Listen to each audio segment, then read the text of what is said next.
Hello there, this is Ryan. I'm in Africa, but it doesn't look like it because I was playing around with my Zoom and I found some pretty cool features. Didn't know that I could play music with video like this and change my background to funky backgrounds. It's all included with the Zoom One membership, which I found out that I have. So it's great if you can try out these features too. I thought it would make my Bible time a bit more relaxing, help me to not lose my breath so much when I'm reading, and to just feel more peaceful. And I have a nice nerdy mug of water with me, and the house is nice and quiet, and I'm ready to get into it today. So today is, although it's Monday my time, I'm going to do the reading for week 3, day 6. Exodus chapter 16 to 18. Exodus 16. The whole Israelite community set out from Elim and came to the desert of Sin, which is between Elim and Sinai, on the 15th day of the 2nd month after they had come out of Egypt. In the desert, the whole community grumbled against Moses and Aaron. The Israelites said to them, "If only we had died by the Lord's hand in Egypt. There we sat around pots of meat and ate all the food we wanted. But you have brought us out into the desert to starve this entire assembly to death." Then the Lord said to Moses, "I will rain down bread from heaven for you. The people are to go out each day and gather enough for that day. In this way, I will test them and see whether they will follow my instructions. On the 6th day, they are to prepare what they are to bring in, and that is to be twice as much as they gather on the other days." So Moses and Aaron said to all the Israelites in the evening, "You will know that it is the Lord who brought you out of Egypt. And in the morning you will see the glory of the Lord, because he has heard your grumbling against him." "Who are we that you should grumble against us?" Moses also said, "You will know that it was the Lord when he gives you meat to eat in the evening and all the bread you want in the morning, because he has heard your grumbling against him. Who are we? You are not grumbling against us, but against the Lord." Then Moses told Aaron, "Say to the entire Israelite community, 'Come before the Lord, for he has heard your grumbling.'" While Aaron was speaking to the whole Israelite community, they looked toward the desert, and there was the glory of the Lord appearing in the cloud. The Lord said to Moses, "I have heard the grumbling of the Israelites. Tell them, at twilight you will eat meat, and in the morning you will be filled with bread. Then you will know that I am the Lord your God." That evening, quail came and covered the camp, and in the morning there was a layer of dew around the camp. When the dew was gone, thin flakes like frost on the ground appeared on the desert floor. When the Israelites saw it, they said to each other, "What is this?" For they did not know what it was. Moses said to them, "It is the bread the Lord has given you to eat. This is what the Lord has commanded. Everyone is to gather as much as they need. Take an omer for each person you have in your tent." The Israelites did as they were told. Some gathered some much, some little. And when they measured it by the omer, the one who gathered much did not have too much, and the one who gathered little did not have too little. Everyone had gathered just as much as they needed. Then Moses said to them, "No one is to keep any of it until morning." However, some of them paid no attention to Moses. They kept part of it until morning, but it was full of maggots and began to smell. So Moses was angry with them. Each morning, everyone gathered as much as they needed, and when the sun grew hot, it melted away. On the 6th day, They gathered twice as much, 2 omers for each person, and the leaders of the community came and reported this to Moses. He said to them, "This is what the Lord commanded. Tomorrow is to be a day of Sabbath rest, a holy Sabbath to the Lord. So bake what you want to bake and boil what you want to boil. Save whatever is left and keep it until morning." So they saved it until morning, as Moses commanded, and it did not stink or get maggots in it. "Eat it today," Moses said, "because today is the Sabbath to the Lord. You will not find any of it on the ground today. 6 days you are to gather it, but on the seventh day, the Sabbath, there will not be any." Nevertheless, some of the people went out on the seventh day to gather it, but they found none. Then the Lord said to Moses, "How long will you refuse to keep my commands and my instructions? Bear in mind that the Lord has given you the Sabbath. That is why on the 6th day he gives you bread for 2 days. Everyone is to stay where they are on the 7th day. No one is to go out." So the people rested on the 7th day. The people of Israel called the bread manna. It was white like coriander seed and tasted like wafers made with honey. Moses said, "This is what the Lord has commanded. Take an omer of manna and keep it for the generations to come, so they can see the bread I gave you to eat in the wilderness when I brought you out of Egypt." So Moses said to Aaron, "Take a jar and put an omer of manna in it. Then place it before the Lord to be kept for the generations to come." As the Lord commanded Moses, Aaron put the manna with the tablets of the covenant law, so that it might be preserved. The Israelites ate manna for 40 years, until they came to a land that was settled.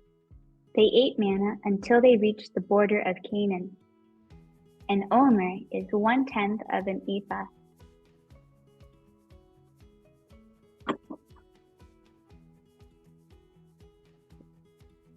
Exodus 17.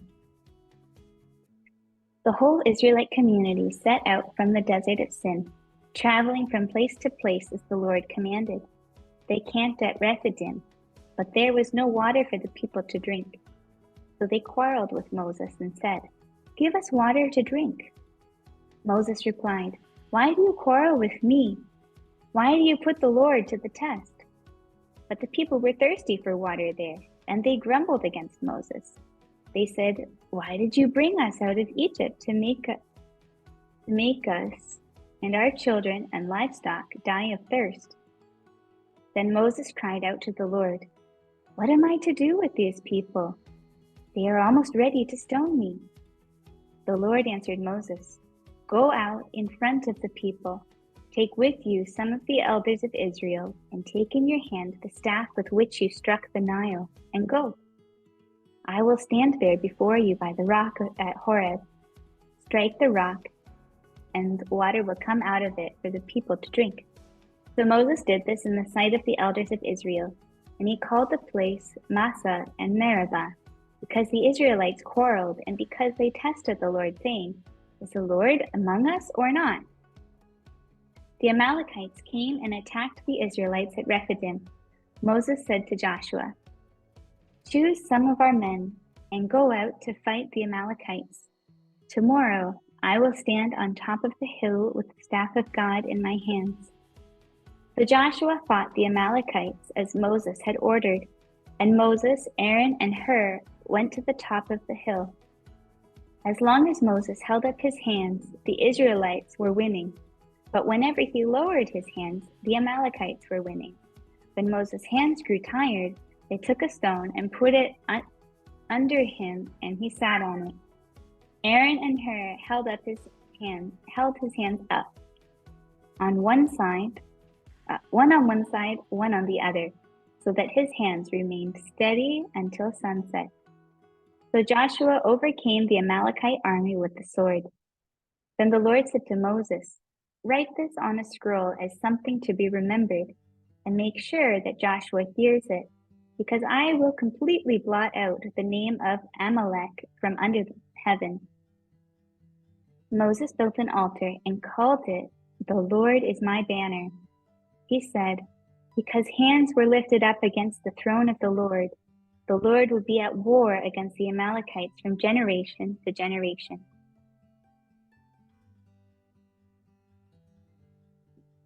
Exodus 18. Now Jethro, the priest of Midian and the father-in-law of Moses, heard of everything God had done for Moses and his people Israel, and how the Lord had brought Israel out of Egypt. After Moses had sent his wife Zipporah, his father-in-law Jethro received her and her 2 sons. One son was named Gershom, for Moses said, "I have become a foreigner in the foreign land." And the other was named Eleazar, for he said, "My father's God was my helper. He saved me from the sword of Pharaoh." Jethro, Moses' father-in-law, together with Moses, sons and wife, came to him in the wilderness, where he was camped near the mountain of God. Jethro had sent word to him, "I, your father-in-law Jethro, am coming to you with your wife and her 2 sons."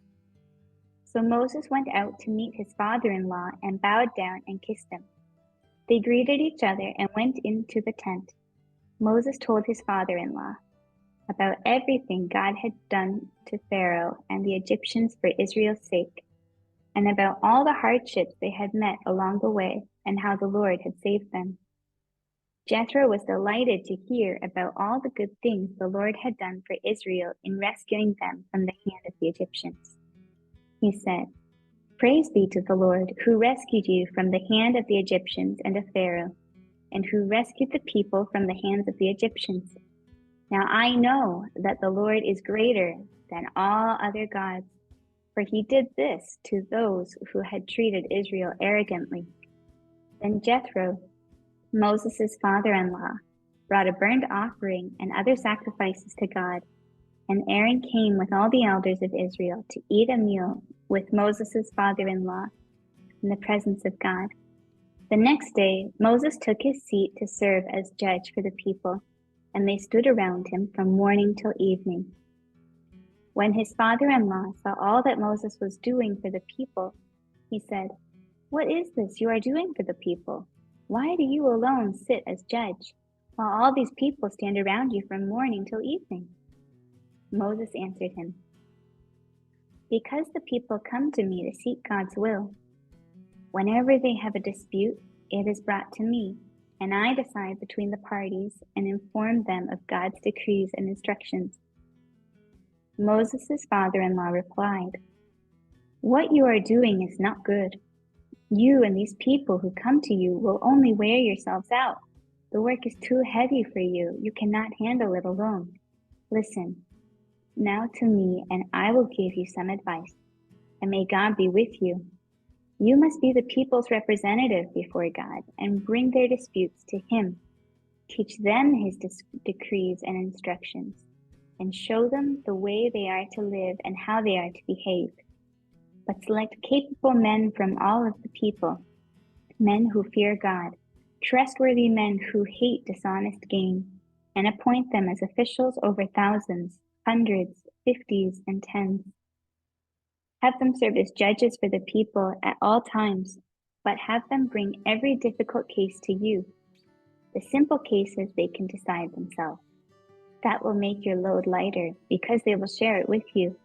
If you do this, and God commands, you will be able to stand the strain, and all these people will go home satisfied." Moses listened to his father-in-law and did everything he said.